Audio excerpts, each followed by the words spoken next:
Over the years, transformation in banking has been a hot topic of discussion. With the elections looming and the financial sector charter under review, it is more so now.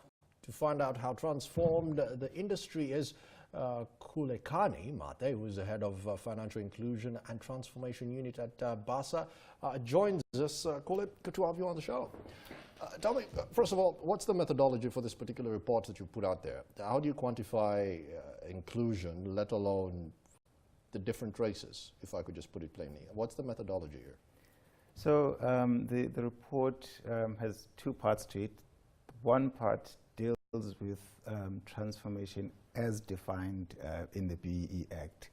That sets out the methodology for how you count, for instance, or calculate the percentage ownership for black people, whether the organization is transformed from a point of view of having black senior managers, et cetera, et cetera. So all of this, there's a methodology that's set out in legislation. So that's what we followed in calculating the level of transformation that's happened. The report obviously covers two periods.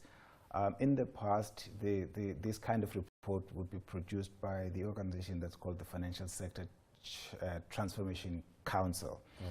This year, we've decided to produce our own report because that one tends to cover all industries within the financial sector, so the banking story gets lost.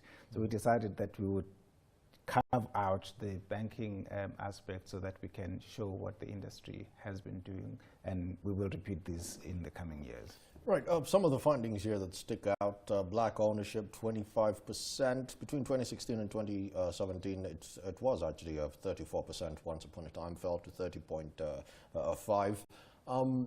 What informs these trends from some of your findings? What actually goes in, what variables stick out to see these deviations in the figures? Yeah.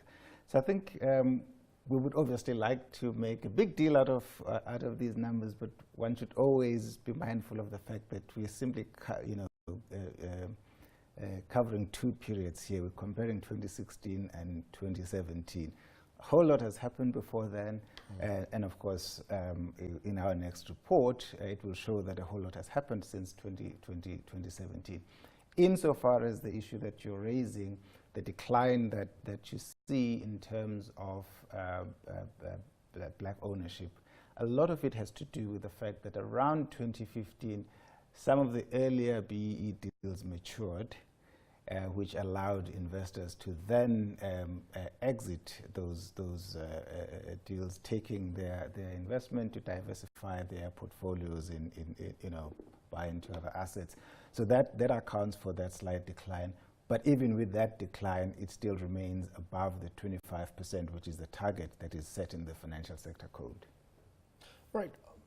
Just earlier on today in the afternoon parliament, we had another report from the IFC that shed some light on the SME space and the entrepreneurship space in South Africa. And one of the key findings, which might come as no surprise, was the fact that given South Africa's economy as a whole, the SME space should be 3 times what it is right now. I say that in light of entrepreneurship too. And this is something that is arguably also covered because your report also shows that lending to small and medium enterprises decreased minus 7.7%. Yeah. Is this a correlation or is it causality? It's hard to say, but what I can say is that in that same report, it shows that, for instance, the number of SMEs in South Africa has not grown over the past 10 years. But the problem is here. There's no credit being extended. So let's take each issue at a time.